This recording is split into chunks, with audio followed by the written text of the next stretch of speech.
Na mjadala kama huu kuhusiana na urithi ni ule ambao unaleta vitu viwili pamoja ambavyo ni kama maji na mafuta, kuhusiana na sheria za kotini pamoja na sheria za kitamaduni. Paul Mutua anatufungulia sehemu ya maswali katika mjadala huu. I'm Paul from Kaguthi County, and my question is this: what is it that can be done to change the mindset of those people who are still anchored into the traditional African ways that only men can inherit property from their parents? Thank you. Kuna swali lingine hapa ambalo linahusiana pia na utamaduni kidogo, tukijaribu kusogeza mjadala mbele. Tuombe jina lako na swali lako. Naam, naitwa Kevin Mutua kutoka Makueni. Swali langu ni, kunazo familia ambazo mzee ana bibi watatu ama wanne hivi, na anapokufa kuna kuwa na mtafaruku katika familia hizo. Je, ni mikakati gani ambazo zinazotumika kusuluhisha hili swala la inheritance ya mali? Asante. Wahiga. All right, Carol, I think it's only fair that I start with you. You had felt you had the right of reply from what was happening previously. As you tell us, Paul wants to know what can be done to change the mindset of that concept that only men or boys can inherit wealth, and also the issue of when one has multiple spouses, what happens in that case? Well, let me start then with the questions, then I can probably respond to the others.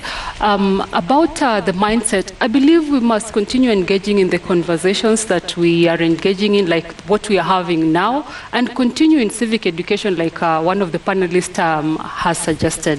And most importantly, I believe is in the way, if we look at each other as human beings, all deserving of respect, dignity, and all deserving in equal opportunity, politically, economically, and otherwise, and looking at each other really as that sister that you have or that niece that you have, then you begin to give it a human face and appreciate that we are all deserving of it, rather than feeling like we should behave in a manner that excludes a large chunk of our population. I think we are in this together, and it takes all of us to make it work. Okay. So looking at each other as contemporaries, equals, and people who need each other to move the wheel forward. As regards the question of polygamy, yes, the law of succession provides for what or how division is supposed to happen in the event it is intestate, meaning there's no will in place. And the law says that you count the number of homes.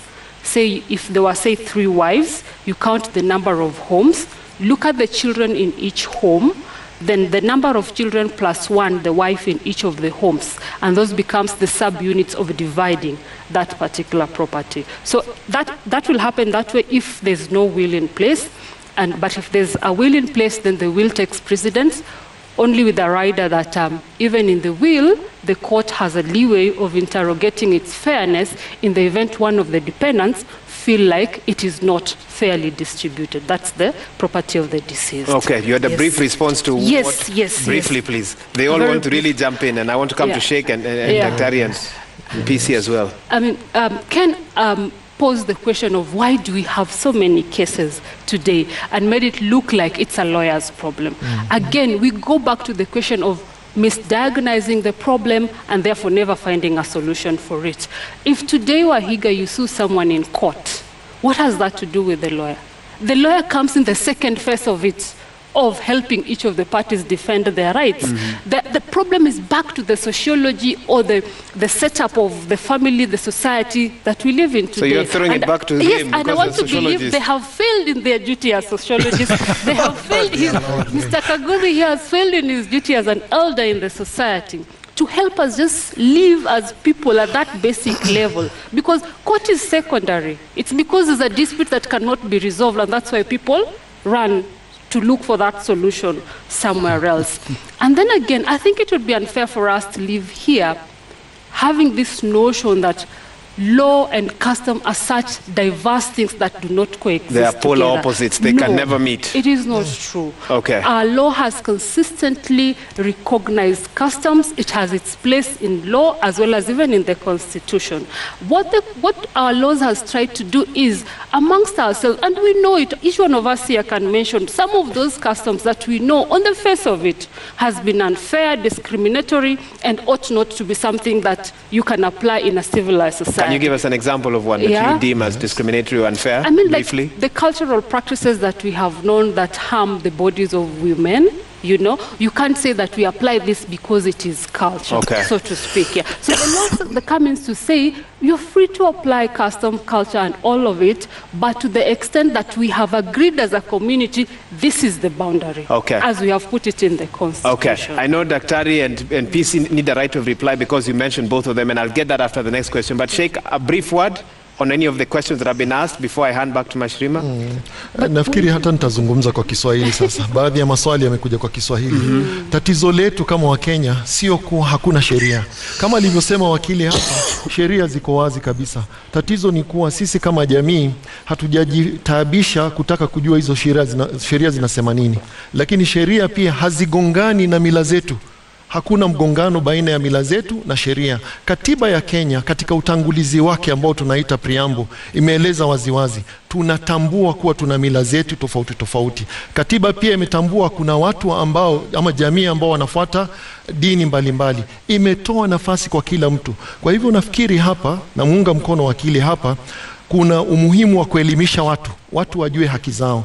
Watu kama ni watu wa kabila la Kimasai, na mimi pia ni Masai na ni Muislamu, lakini niweze kujua mila ya Kimasai inasema nini na ni vipi ninaweza kuitumia bila kuleta mgongano baina ya katiba na mila yangu. Kwa hivyo tatizo letu ni watu kutojua haki zao na sheria inasema nini. Na pia nataka kurudishia lawama wataalamu wa masomo ya kijamii wajaribu kutayarisha watu waache kuwa na tamaa ya mali, kwa sababu tatizo kubwa pia ni tamaa tulionayo. It is the greed we have for wealth that is causing all these problems, not the law, not the lawyers. Greed and lack of civic education. Mashrima, another question or two, then I get more responses here. Swali tatu hapa kuhusiana na watoto kwenye urithi. Kevin. Asante. Kwa majina ni Kevin Koriri. Natoka katika kaunti ya Elgeyo Marakwet. Swali yangu ni je, iwapo katika sheria kuna inasema kwamba ni umri gani ambao mtoto anafaa kurithi mali iwapo baba au mama fariki? Ndio swali lako. Okay. Kabla hilo alijajibiwa Wahiga, kuna lingine ambalo linafungamana na hilo, na Lawrence atauliza swali lake. Okay, my name is Lawrence Obonyi from Nairobi County.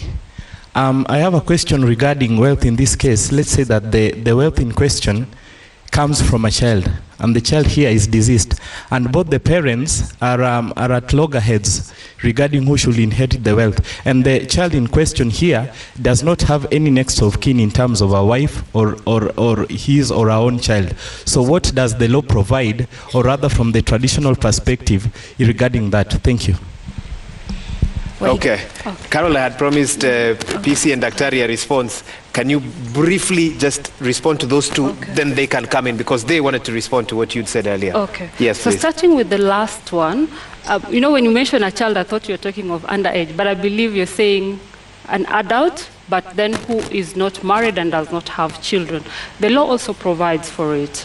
I think it's Section 39 of the Law of Succession Act, and it gives the order of preference. It first stays the father, or if the father is dead, the mother, brothers and sisters. So it gives that clarity of order. Yeah, and you know, often it's even advisable. Parties just need to refer and agree. And if you need to go to court, probably just to record that consent, and this is what we have agreed on, so that it's not a question of dispute, but rather just putting it in black and white and saying this is the position. So the law has provided for that too. In terms of inheritance by children, generally, yes, the children in any family are entitled to inherit equally as children. For those who are, say, underage, if the mother or the father is the one who has outlived the other one, they will hold in trust until they are of age. I need also to mention at this point to Wahiga that there is a bit of discriminatory provisions that we still have in the law of succession. Discriminatory means, yes, of course, not favoring. That is not favorable, particularly to, say, a widow. You will find that as a widow, when your husband dies, then you are entitled to, say, the household and personal properties of the deceased, and then you use in life interest. you are not allowed to benefit from it as a spouse entirely. You hold in life interest, meaning that you use it for as long as you live, but the moment you remarry, you lose that right. Okay. But the law is quiet on what happens to a widower. So, but back to the issue of the children, assuming it's the widow who is alive, then they'll be holding it for the children who are young until they are of age. But this widow has a right also to appoint, in the sense that she can gift the children, and which takes effect immediately. Okay, yes. Okay. Let me get it. PC Kaguthi, you've really been scrolling a lot of things. You can now share with us your thoughts. A quick one. I will start with a clarification on the issue you started with about polygamy. Polygamy is the position is very clear to us of the school of thought that I'm in. Okay. Every girl born, every sister, every daughter born in this world has an inherent right to a husband. Two, if she so desires. Of her choice. Of her choice, okay. Yes, so every boy is born with an inherent right to a wife or wives of his choice and his decision. Okay. That is the issue of polygamy. Good. I don't want to get into that because that's a topic for another day. The one Makueni, the polygamous home. If you go to the English common law again, 10 years will last before you settle it. If the elders there are involved. 1 week. Sorry? 1 week. Yeah, 1 week is over. Lawyer, each one of them will hire a lawyer. That's why, and they are unsympathetic with those cultures. So I'm sorry that I have labeled the judicial system yet as an interpretation of the English traditional cultural law. If you went 3 wives in Bugoma, it's different from the 3 wives in Makueni. So I'm sorry for me delving on this. They will even look at the children. They will look at, did you know that there are certain communities even now where they own certain properties in a communal format? And the elders are the people who interpret it correctly, amicably, and you see there is no fight. Look at the big guys here, the old ones. If you go to those homes and you get the 5 lawyers who are competing because of wealth, they are not going to end in a decade. And that's why the 21,000 cases are there. If those people, they moved out, if it's in my community, or you go the rural community, you see them sorting it out within no time. I can see an old man is saying, yeah, there's no problem. You've highlighted the weaknesses also of English common law and Kenyan law. And what are the weaknesses of the system that you are ascribing? Are there weaknesses to that, the elder system? They are there because some of them is the absence of respect for the elders. Not elders manipulating, using their position for gain, for example? Name it, even that, their own weaknesses.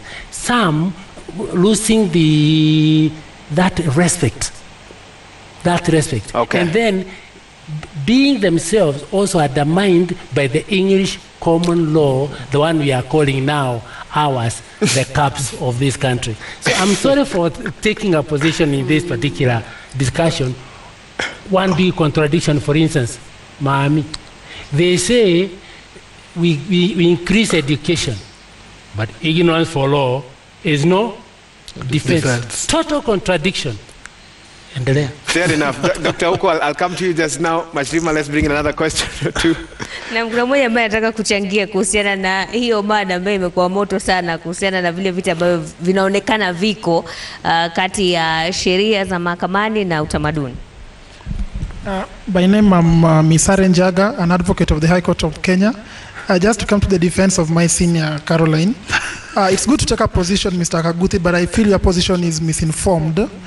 For the purpose that the sources of law in Kenya are enlisted under Cap 8, that is Chapter 8, the Judicature Act. At the very top is the Constitution. Then it lists both the English common law and traditional practices, that is the cultural law, but both of them have riders.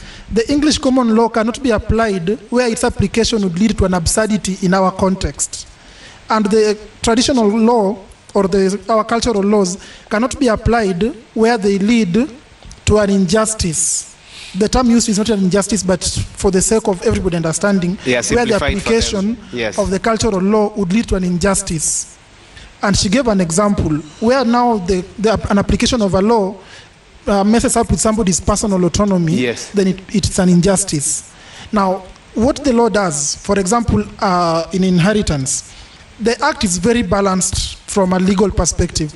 Look at Section 23 of the said Act, for instance. If a person dies in state, then there are certain properties that can only devolve and down. And by interstate, you mean without a will? Without a will. Okay. Then there are properties that can only devolve down in accordance with that person's customary law. And it's very clear in the law. And that's the legislated law. Briefly for you as a learned friend, and he's referenced this a couple of times, the delay. There is no delay. 10 years. It's not 10 years. It only becomes 10 years when, again, the application of that law he's talking about leads to an injustice. For instance, I come from the Luo community. And just to give an example of what he was saying, it would be easy that after the burial, we sit down as a family, yes, and then say, each of us will take this. What of if there is a person who also has a claim to this inheritance, whom we feel is not one of us by virtue of maybe having a different mother? Yes? What if somebody all his life he has been surviving on my father's benevolence, and now we want to leave him out of this? How is he supposed to survive? So when such injustices happen, these matters go to court. On the issue of the statistics, I could be wrong, but I think to say 21,000 cases are pending would be a bit far-fetched. They could be 21 because the process of probate in itself. I think that is the statistics from the entire division of probate administration. There are matters that are there as a matter of procedure. There is no conflict at all. You are forwarding your papers so that the grant is issued. So those are cases that are ongoing. It's not that they are stuck somewhere in the system. And some are not even cases. Some are just the procedural aspect of getting a grant of probate for you to be able to administer the estate. Okay, fair enough. Do we have another question, Mashima, before I come back to the panel? There's something here that has been brought up on Twitter. Someone is asking, could you ask the panelists why adults who should be fending for themselves are looking to inherit from their parents? What was the point of them being brought up and being educated if at the end of the day they are looking to inherit from their parents? I think that's a perfect one for Dr. Uko. Why are adults fighting over the money of their parents? Wahiga, many years ago, I used to teach something called Social Foundations of Law at the law school. And one of the things I used to tell the aspiring lawyers is that it's very unfortunate that we refer to that legal instrument as a will, because it's actually meant to be willful dispensation of what you own as a father, as a mother. And when you look at your children, you know who's the rascal, you know who's the achiever, you know who is the straight one. And it's you to decide that, okay, this son of mine can make sense of this. So you leave it to that son. Then there's another one who you know definitely if you leave anything to him, it will go in a week. So that willful dispensation gets lost and mired in the law. Like I said earlier, the issue I have with the law and family is that there are so many things within the family that are meant to be retained in the unit. Take an example. Again, I tell my students all the time, there are things you don't take to court, like conjugal access. There's a fellow who went to court in Nyeri and said, oh, you know, my wife hasn't sorted me out for a year. And the lawyers were there saying, yes, you know, we need to work on this. How?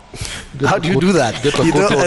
You get a court order, and then the wife is supposed to go and, you know, meet her end of the bargain and report back the next day and say, it's okay, now I'm sorted. The guy will be happy. Nah, it doesn't work. The other thing, why I have a problem with the law and family is when you look at marital theft. You have a wife, you have a husband. Again, an example I like using. She picks money from you, and you can tell she's taking it, but she's your wife. And if you take her to court, you'll be told you're being irresponsible, you're not giving her enough. And vice versa, the husband could be taking from the wife. And then you go to court, that story is messed up. Yeah, but if you agree amongst yourselves and say, hey, you needed 20,000, but I only have 10. You take this 10, give me 2 back. Then she's okay with it. And you sort it out within family. Back to what he's saying, earlier on I was telling you about the evolution of the family. And that parents are becoming askewed about giving property to their children and saying work for it. I mean, my dad used to tell me, oh, you want this land? How much do you have? And it's his, you know, and so you have to respect that fact that he's actually training you to be a responsible person. But the minute you say, okay, I'll wait until you grow old, then I'll go to court, or whatever, I'll wait until you die or something, then I'll fight with my brothers over it, then you have a problem. Okay. Yeah, in summary, what we are saying is that the social elements of society must hold fort before the legal elements of society. Okay. That's the only way we survive. Okay, and I think that's what you're saying, that the social elements of society are failing, and thus people are rushing to court. That I believe was the argument. Let's get another 2 questions. Sheikh, I'll also come to you shortly. Sasa tuangalie masuala mengine ambayo yanahusiana na malipo. Kama upande wa utamaduni kuna malipo, upande wa sheria kukoje? Moses. My name is Moses Chalo, a student from the Catholic University. Then my question is, like when the parents dies with or with a will, now there is what we call a legal fee. Under the law of succession, the beneficiaries have to pay a legal fee for the succession to be legal. Now, what is the purpose of this legal fee? Because for me, I may call it an illegal fee. Thank you. Okay, second one. Kwa nini watu walipe ikiwa wanajaribu kusuluhisha masuala ya urithi? My name is Caroline Omboi Mbugwa. I'm from Kiambu County, and I had a question. What happens to the people who inherited property or who purchased property before the Law of Succession Act came to be, bearing in mind that law should not be practiced retrospectively? Okay, very interesting questions. I think you're appropriately poised to handle that. And Sheikh, I also have a question for you. Now, the legal fees, did you mean the money you pay when you're taking out letters of administration? Whatever costs may come up to a person who does not have access to money at that time. Okay, let me say this. You know, upon the demise of the deceased person, families are at liberty, and indeed they are encouraged. In fact, the judiciary is at the forefront, really encouraging people. Can you just sit down and talk and resolve your issues? Okay. They're at liberty to sit down and just agree that this is going to be done this way or that way, so that if there's need to go to court, it will only be administratively, not even in terms of contestation, administratively to take out that letters of administration, because that is then the authority to say we can deal in this particular property. So, and parties are encouraged, you know, so that even the argument being advanced that some issues should not go to court. Yes, that nobody stops anybody from sitting as a family and agreeing and saying this is how we want to run our affairs. Okay. The court only exists as a venting out mechanism where they have failed to agree. Then they are running to an arbiter, a third party, who now also encourages them to go back and talk and then bring that consent and will record it for you. Okay. So it's a balance. We are saying, what is the social fiber in our society? At what point or how strong is it, or how hard are we working to make sure that it stays in place? In the event there's a bit of tempering here and there, courts come in to say, well, this is the direction as per the law. But it's never compulsory, it's never forced on anybody. Okay. Yes. And one last one was about property inherited before laws came into play. You see, even if you look back to the law of succession as early as it was coming into force in the 70s, so to speak, the issue of succession comes in upon the demise of a person.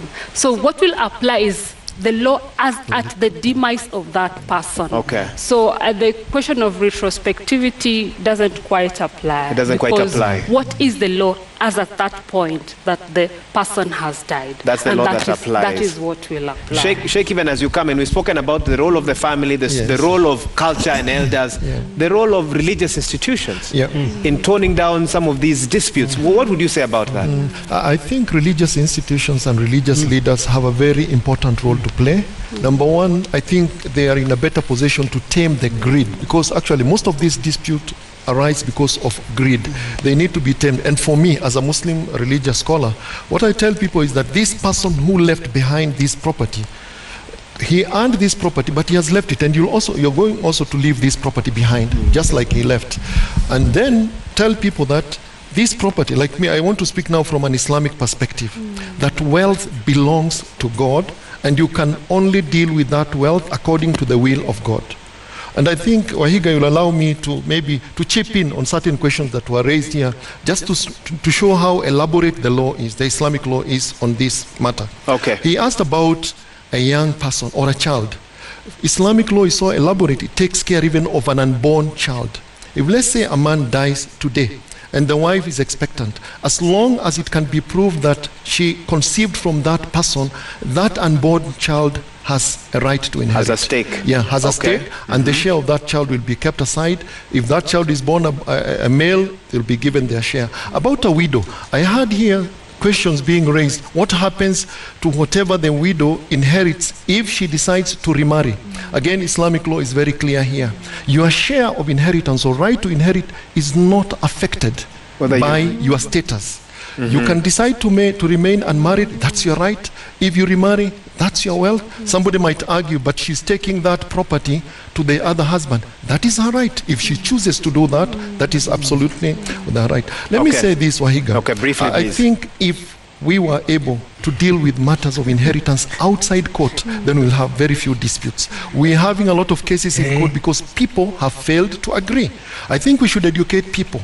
Like for Muslims, if they know what they are entitled with, they don't need to go to court, except that we need to get the letters of administration, because that is the only way you get authority, maybe to transfer properties, to operate accounts and the rest. But people should learn to deal with these disputes. Court should be a last resort. Exactly. Mashirima. Kuna maswali mengi tu, naona muda unayoma, lakini nataka kumpatia Vivian Mwende nafasi. Asante Mashirima. I think I have two questions. My name is Vivian Mwende, and I'm from FIDA. I'm a staff in FIDA and an advocate of the High Court of Kenya. First of all, let me start by commenting on the good conversation we've been having. And let me say this, that the court and the judiciary has been at the forefront in assisting us in going to mediation. I believe the judge also poses to, the judge or magistrate poses to the parties, and they ask them, mnataka kuongea kule nje? Mumeweza kuongea? And they say no. So meaning the court has also thought about it. It has also decided that it is important for us to have that connection. And let me say this, I think even the people from the traditional justice system, which PC comes from, we need to pat ourselves on the back, because that is where mediation came from. So could probably mean the traditional justice system was not working, and then now mediators came through, because they're basically doing what you should be doing in the machinani. So coming back to my question is this. There are people in between before you go to court and before the demise of this for the deceased, and a person buys property. This person does not know that this person is going to pass on. So what happens to this purchaser of the land when this land comes to now the question of intestacy, whereby there was no will? Are the buyers willing? Are the buyers allowed to be in the court process? Do they have rights as opposed to the beneficiaries? Thank you very much. Let's get another one. Let's answer. Okay. As I mentioned that as a deceased, the property of the deceased can only be willed that which is free property, meaning without any claim. Yes, it's property without claim, and it is property that properly belongs to the deceased person. Assuming it's a transaction that's ongoing and the person then dies, then the question to ask, at what point is this transaction? Was it complete as contemplated in law? In which case, that particular property is outside the ambit of succession in as far as property of the deceased is concerned. If it wasn't, what portion of it was not? So that then it would be a question of on a case-by-case basis, so to speak, to determine. But generally is to say, whatever is the subject of succession must be free property of the deceased person. Okay. Yes, and even then, there's the other angle to it. Even creditors, so to speak, assuming monies had been paid and preparatory interest has not passed, as creditors also you have a right or a claim to present, your claim and say, this is the extent to which this person owes me. And to the estate of the person. Yes, and the administrators are under duty to settle all liabilities of an estate before even they divide amongst the beneficiaries. Okay. Yes. Thank you. Let's get the last few questions in now. Wahiga, just before we go to that question, kuna mmoja hapa anauliza kuhusiana na wakati wa kushughulikia kesi ya urithi. Je, wakili anaweza kukataa kesi ambayo wanaona kuwa itaenda kwa muda mrefu na hataweza kuisuluhisha? Okay, you sound like you want to say something. No, kwa sababu wakili si ndiye anahusika na kesi itachukua muda mrefu ama haitachukua muda mrefu. Kwa hivyo inafaa hilo swali aulize vizuri, nafikiri. Wakili hahusiki na hilo. Thank you very much. It's me who asked that question, and I ask it because somebody dies, he leaves behind 5 sons. Yes. The Wazees sit down, they divide the land equally, the 5 sons. Because one of them has money, na kuna ujuaji fulani, he goes to engage a lawyer. The case has taken 20 years. This is a real case? It's a real case. Okay. And if this lawyer would have said, if wazee wamekaa chini and you are given an equal share, each and every of you, hakuna haja ya kesi, that case would have just ended there, according to what culture has given. But because the lawyer needs that money, let's tuende kotini. 20 years down the line, the case is still on. Can ever lawyer say no to a case?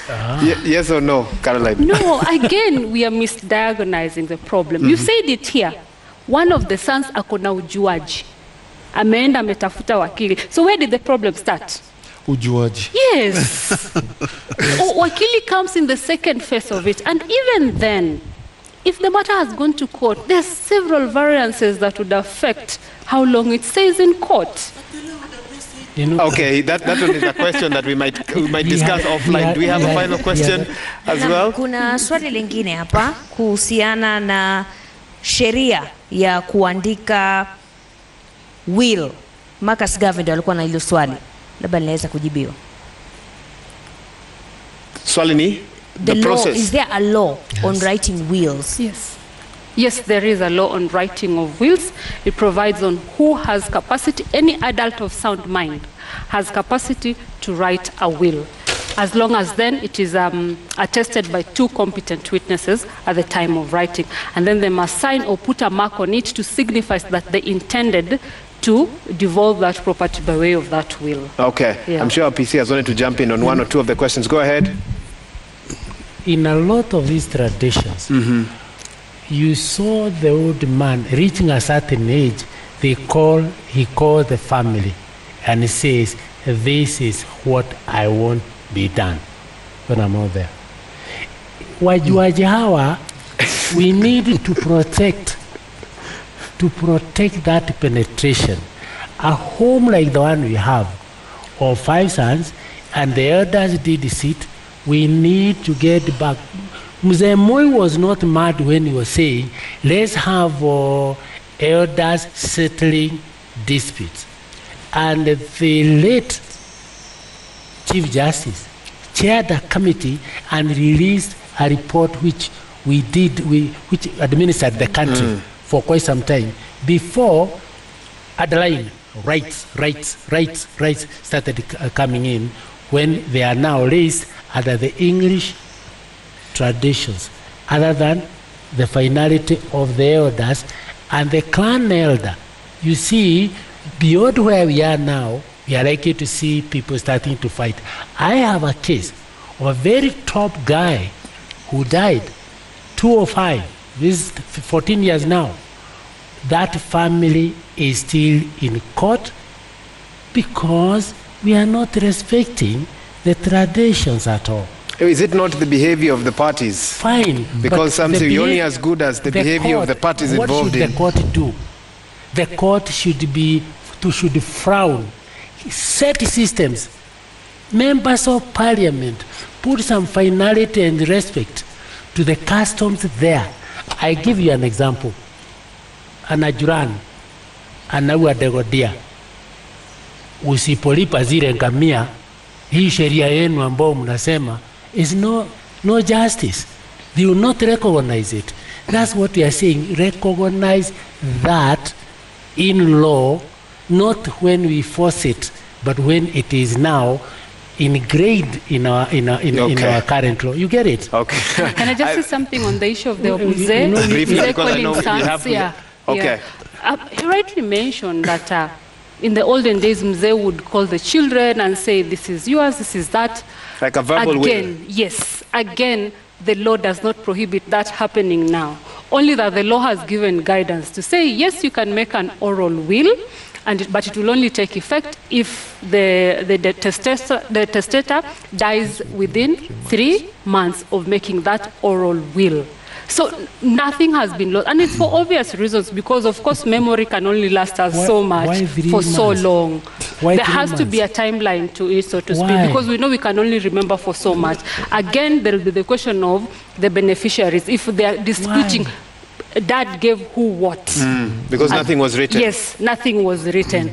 Then that's when the court comes in to Okay. Let's get, I'll give each of you a chance to give your final thoughts on this. Mashirima. Hili swali ndio litatufungia mjadala huu, na nadhani kila mmoja hapo atakuwa na nafasi ya kulijibu, manake lina umuhimu mkubwa. Mary. I'm Mary Moli from Kitui County. My question covers the children that are born out of wedlock and their birth certificates don't include their surnames, but they still want to inherit what their fathers left for them. Thank you. Okay. It seems you'll tackle that, and then we'll move along that line, getting further thoughts on some of the comments here. Go ahead. Okay. The law does not make distinction as to out of wedlock or within wedlock in as far as inheritance by children is concerned. So the issue would just to show that indeed they are related or they are children of the deceased person. Once that is shown, then they qualify in the bracket of dependents, and they are entitled. Okay. Let me skip to Dr. Uko, and we are taking now some final comments on this matter. Your thoughts, you had wanted to come in as we were debating. I was going to tell Wakili that in pension management, you know, for the wazes, there's something called fiduciary responsibility. If that is breached, and the old man with his ujuaji or whatever it is decides to go to court, you know, by the time his case is over, he'll probably be senile or dead.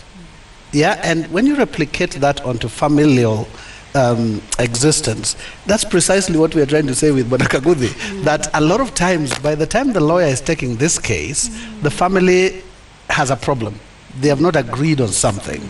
Yeah, and the lawyer should provide advisory role and say, hey, you have a council of elders here, you have wazes here, your grandfather is still alive, can we have this sorted out? But a lot of times, because of commercial return, the lawyer will say, let's go to court and proceed with that matter, and the family remains entangled for forever trying to fight that problem. In summary, what we are saying is that the family is a social unit more than anything else. Yeah, it emanates from the biological and conjugal, formation, and then it becomes a social unit. The minute you bring in criminality and legality into it, you've already polluted the familial fabric, and that's the end of the story for the family. Okay, Sheikh, what's your last thoughts on this discussion? I think let us not blame the laws. I think the laws are very elaborate. If you're a Muslim, the Islamic law of inheritance is very elaborate. If you're following the English common law, which was not imposed on us from up there, we gave it to ourselves, then it is also very elaborate. We just need to know the law. Let me just give you briefly in closing, like the procedure when a person dies under Islamic law and how we apply the estate. Immediately, the first thing is the debts. Debts that are approved, those are the first one to be settled out. Then the gifts that he has given out, then the burial expenses, then the heirs are given their distribution according to the shares. Okay. So it's very elaborate. People just need to know what the law says, and we have no problem. And follow what the law says. Exactly. PC, your last word on this? Mine on this issue. Those so-called watoto ambao hawana bwana, too late. Surname not known? Too late. There's DNA is just coming. Let's recognize that. I know there was Affiliation Act. There's a cost to DNA though, that some would... There was affiliation. No, it will be reduced because the right of the child got to... We are on a different age. But let's put it this way. This issue that the law, this English law, was not forced on us, I differ. It was forced on us. It replaced our systems. We are still resisting at the community level. Look at the... Even when Kenyans voted in a new constitution, it was forced on them. Somebody in Pokot now listening, viewing us here. How do you think that person is thinking? Somebody in Turkana. See, you mean you want to force us on all those things? That the wife that I married that lady, and I paid 50 head of cattle. na nikaenda kuwa so that I get it.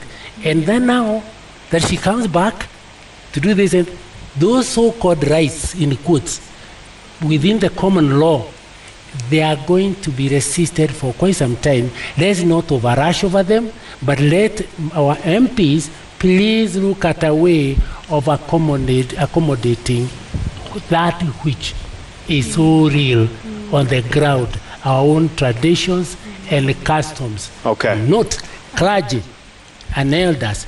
Let them come in a little more than we have recognized them. Thank you for that. Carol, you have the final word. Yes. For me, I'd also want just to say that let's go back to the basics, really. Lawyers are part and parcel of the society. The court system is manned by men and women who are part of the society. So at that very basic level that Ken emphasizes, we all agree that that's where it starts. Let's converse, let's dialogue, let's build initiatives that build us as a society. In the event disputes come to fore, let's solve them reasonably and amicably. And I want to just emphasize, because I think it would be very important that we leave this room very clear in our mind, that we are not at loggerheads or at war with the laws that we have. Dispute resolution mechanism, alternative or otherwise, has been encouraged. Let's embrace it. Where we can't solve it alternatively, courts are there to assist us. And I also want to emphasize also, sitting here as a council member of FIDA Kenya, is to say that even us as FIDA Kenya, family is at the core of what we do. We have embraced mediation in huge strides, and we are solving a lot of disputes through. If you come on Thursday, Wahiga, you will see families working in together, husband and wife, sitting through mediation process. And these mediators are not, most of them are not even lawyers. And they live smiling and happy, knowing that they've been helped to live together. Of course, there are those instances where it's out of hand and probably court will need to intervene. We pray for them and wish them the best. Okay. Yeah? But bottom line, as FIDA, just to correct the notion again, we stand for family. And even when that woman comes for counseling alone, she goes back a better woman to build her family. Okay. So the man may not be there at that time, but he'll benefit from that counseled woman, or, you know, correct. You're being told well done. Good. Yes. Thank you so much for that. We'll take that as your final word. Thank you to each of my panelists who found the time to join us today to give us. Each of them had very unique perspectives, as you must have noticed. Sheikh Ibrahim Nethome, asante sana for joining us. Dr. Ken Nahuko. Last word. Good. He said he's good. Former PC here, Joseph Kaguthi. He's also played a role with Nyumba Kumi as well. Thank you for finding time to join us. And of course, Caroline Oduor, who had a tough job today, who is a council member, FIDA Kenya, and advocate in her own right as well. And to our audience, asante sana for all the questions and feedback that you had. Of course, I was not alone in this engagement. Mashirima Kapombe also just really helped us as well. Mashirima, kwako tafadhali. Na asante sana Waihiga, na asante kwa wote ambao wameshiriki katika kipindi hiki ambacho mdahalo wa leo ulikuwa moto sana. Wengine wanahisi kuwa ungekuwa na muda zaidi, kuna mengi zaidi yangesemwa, lakini hicho kidogo pia ni kitamu. Naitwa Mashirima Kapombe, usiku mwema.